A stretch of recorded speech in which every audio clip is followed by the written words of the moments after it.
What's up everyone, I'm Nikhil from Grady Tech, and in this video I'll be unboxing Huawei's Y9 2019 edition. So guys, this is the box, and just like all the Huawei phones, it's pretty plain and simple. At the top it says Huawei, at the center it says Y9, at the bottom it says 2019. That makes it the 2019 edition. Now there are a lot of really cool things going on with the phone, like a pretty massive 6.5-inch display, bigger battery, Kirin 710 processor which packs in a lot of performance. It even has 4 cameras, 2 on the front and 2 on the back. Now besides all those things, this also happens to be the cheapest phone launched by Huawei in India for the first time in 2019, and it's priced at 16,000 rupees. So that makes it a really tempting offer. So let's see how good this phone actually is.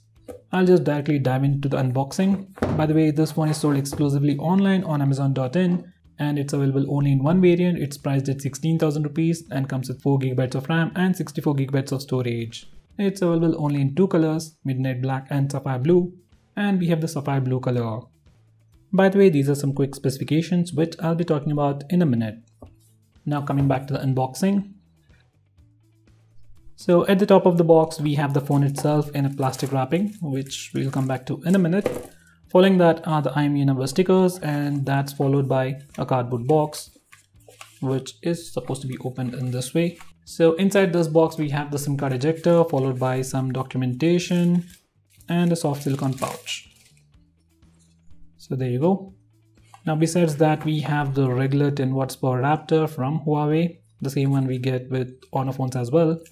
And interestingly, it comes with a micro USB charging port.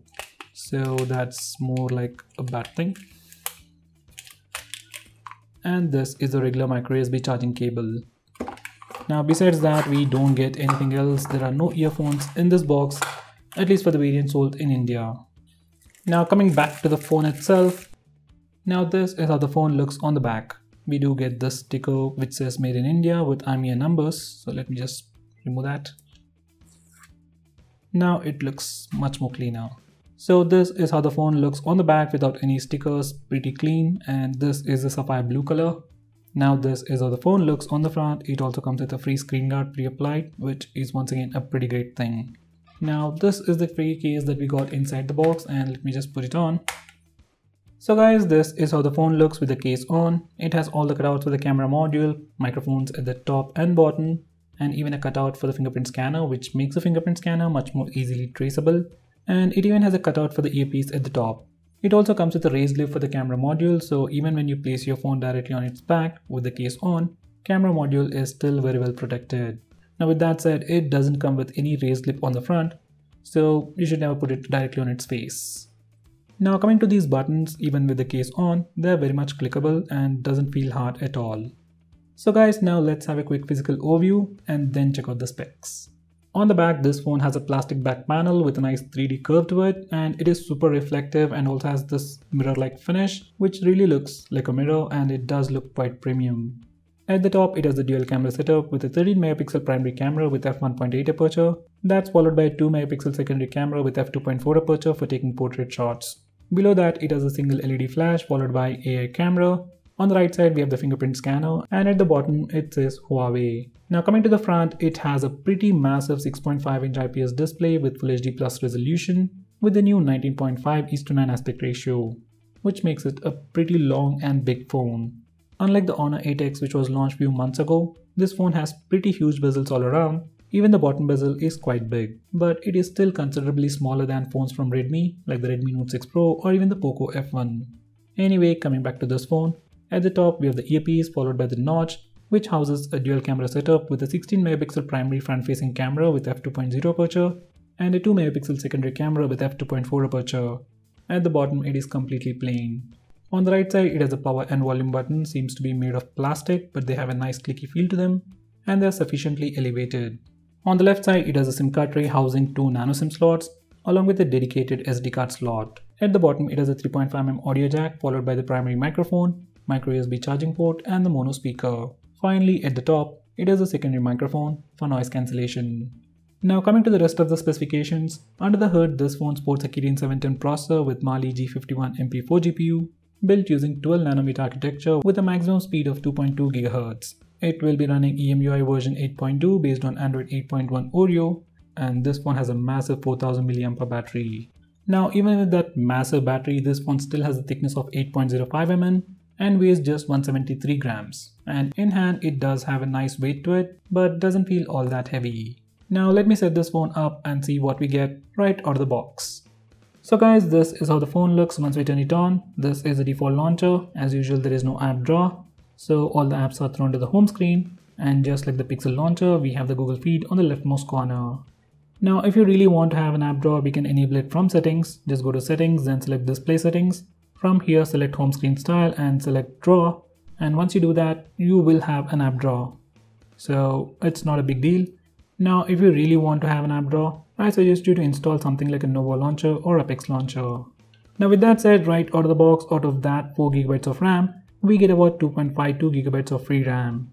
Now coming to the storage section, out of that 64GB of space, we get about 53.26GB of space for your user apps and user data. Now for some reason, if you still need more storage, just pop in an SD card. Now let's go to about page. So this phone is running EMUI version 8.2 based on Android 8.1.0, that's still at Oreo. And this phone will get EMUI version 9.0, that's based on Android 9.0, Android Pie, in few weeks. As of now, right out of the box, this phone has 1st November 2018 security patch. Now this is the camera application, and this is the interface for the rear-facing camera. Camera interface looks pretty similar to all the Huawei and Honor phones, with an additional button for AI mode at the top over here. Now besides the AI mode, we also get the new night mode, which is supposed to take better pictures even in low lighting conditions. I'll show you sample pictures in a minute, but let's check out the video resolution section. So in the video recording mode, we can record video in 1080p even at 60 fps, but there is still no 4K recording option. And this one still doesn't offer electronic image stabilization. Now coming to the front facing camera, this is the camera interface. Looks once again pretty similar to all the other Huawei and Honor phones. We get the portrait mode, that's portrait selfies, and because of this dual camera setup, portrait selfies should definitely look quite good. And just from initial impressions, exposure control is being taken care of pretty well. So even the front facing camera seems to be pretty good. Once again, to video recording, we can record video in 1080p resolution, even using the front facing camera, but only at 30 fps. Now if you go to the more section, we have all these modes: Pro mode, panorama, AR lens, light painting, and so on. Now these are some sample pictures taken using the front and rear cameras with and without AI mode.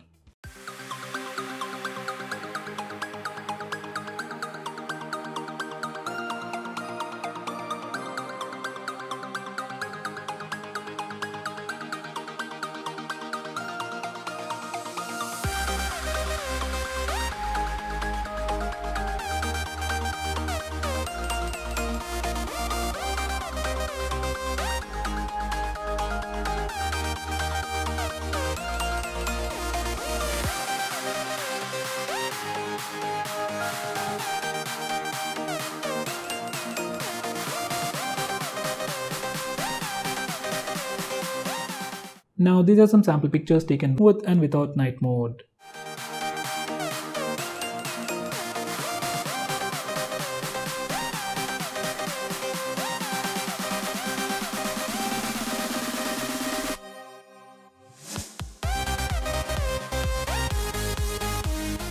Night mode does work, but it still needs to improve a lot.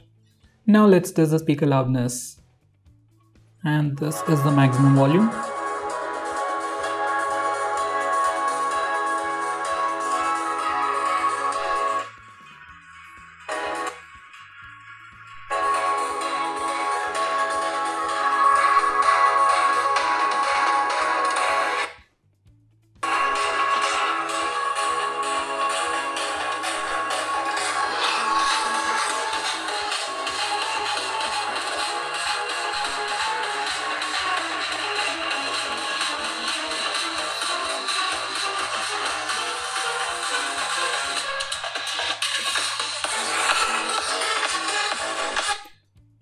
Speaker quality isn't all that impressive, but speaker loudness is quite good. Now for another video. Hi there guys, I'm Nikhil from Ready Tech, and in this video I'll be comparing ASUS ZenFone Max M2 with the Honor 8C. ASUS M2 is sold exclusive to 4GB of storage. Vocals sound quite good. Overall speaker loudness is quite good. It's great for media consumption, ringtones and alarms. Now on YouTube, we can do this pin gesture to go full screen right out of the box. We don't even have to update the YouTube application. Now if you observe on the left side, the notch area is completely blacked out, just like all of the Honor and Huawei phones. Now this is the first update that I got right after unboxing the phone. We got some camera improvements, new AI mode, security patches. It's still November 2018. So let me just install it and see what's new. Even after updating the phone, nothing much has really changed. There's nothing new even for the front-facing camera. We still have the same old AI mode, and that's how we enable it. And this is the about page, and it is still running EMUI version 8.2 based on Android 8.1.2 with the same old November security patch. So most of it might have been just some optimization update, and the update size was about 300 MB. So if there were any bugs, which I didn't see as of now, they might have already been fixed. Now let's test the fingerprint scanner. I've already registered it, so let's see how fast it is.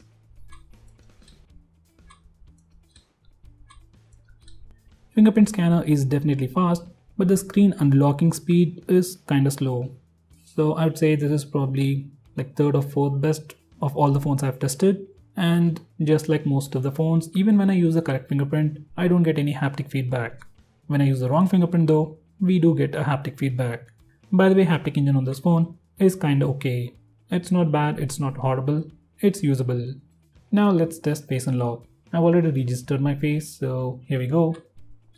It's pretty fast.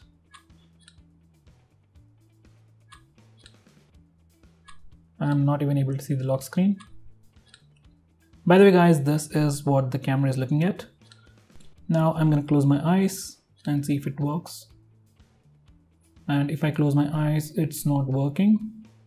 And now I'm gonna try it with my glasses on and see if it works. And it still works. And it is still as fast as before. Now I'm gonna turn off all the big lights and see if it works. Even in low lighting conditions, it works. I was able to see the lock screen once, but after that, there's the lock screen. So in low lighting conditions, it is trying to increase the screen brightness, try to see my face, and then unlock the phone. So even in low lighting conditions, it does work, but it's not all that fast. It's taking probably like a second or two. So now with my glasses on, it failed. Now let me try it without my glasses. It worked. Worked again. So if you wear glasses in low lighting conditions, it might struggle a bit, but if you don't wear any glasses, even in low lighting conditions, it is pretty fast. Now before I conclude this video, let me just give you some quick tips. Like if you don't like this notch, you want to hide it, just go to the display settings and just hide it. And now the notch area is completely blacked out and it's not sticking out to your face. By the way, even though this phone does come with a notch, for most of the applications, especially for games which we play in landscape or while watching videos, notch area is completely blacked out. So we are losing some screen real estate. And this has been the case with all the Honor and Huawei phones. So even though we do get a massive display, we're not able to use the entire display. Now if you're someone who likes gestures, just go to settings, then select system navigation. Now we can check out the new gestures. So we can swipe from the left or right corner, just like on MIUI to go back. You can swipe from the center to go home, swipe and hold for recent apps. So let's give it a try. First select it. Now to go back, just swipe from the left or right corner. We do get the animation just like MIUI 10. Swipe from the center to go home and swipe and hold for recent apps. Okay, it's not working. Now it worked. We do have a new animation and haptic feedback. So that's the new gesture for navigation, just like MIUI 10 and all the Xiaomi phones. By the way, we also have another navigation way, that's single key navigation, which is pretty unique for this phone. So once you enable it, you get this button at the center, at the bottom. You can touch it to go back, touch and hold for home, and you can swipe on the button for Google Assistant. Now for recent apps, you can swipe this button left or right, and it'll pop up the recent apps. Personally, I like this button over the navigation gestures, and as of now, this button is actually much more fluid and much more responsive than those gestures. So if you really want to use your phone single-handedly, I'll suggest you to use this button or the single navigation key. By the way, with navigation gestures, we can't trigger Google Assistant, but with this button, we can swipe from the bottom for Google Assistant, which is always handy. Now for some more tips, go to security and privacy, select fingerprint, and you have all these gestures. My personal favorite one is to show the notification panel. Now once you enable it, you can swipe on the fingerprint scanner to pull down the notification bar. And this is something I really miss on many phones, especially Xiaomi phones. So these were some quick tips to get used to this phone. This phone is running EMUI version 8.2. It's pretty heavily skinned, but so far phone is pretty responsive, and as I've shown you, there are tons of features to play with. I'll be making a dedicated video on tips and tricks. You can check that out for more information. Now before I conclude, these are the Antutu and Geekbench scores. So guys, this is the new Huawei Y9 2019 edition. It does look a lot like Honor 8X and offers you pretty similar features, but when it comes to display, I still find Honor 8X to be better, at least when it comes to screen to body ratio. Now this phone is pretty closely priced with Honor 8X, and as of now, at least in India, even the Nova 3i is priced pretty closely. It's being sold at 17,000 rupees for 4GB of RAM and 128GB of storage. So this phone is definitely pretty good, but it's in a very tight spot. So personally, I would say bigger display, better cameras, and bigger battery are the newest and the best things about this phone. But for just 1000 rupees more, you can get Huawei's Nova 3i, which comes with better cameras, and it also has a dedicated HDR Pro mode for the front camera, which is not available on this phone. So considering all these options like the Honor 8X, even Mi A2, Huawei's Nova 3i, will you consider buying this phone? Do let me know by commenting below this video. So guys, that's pretty much it for this video. Thanks for watching. If you're planning to buy this phone, please use the link in the description. It always helps the channel. And if you want us to make any specific video, tweet out to us with the hashtag AskGreedyTech on Twitter, and we will try to make it as soon as possible. I'm Nikhil from GreedyTech signing off. Have a nice day.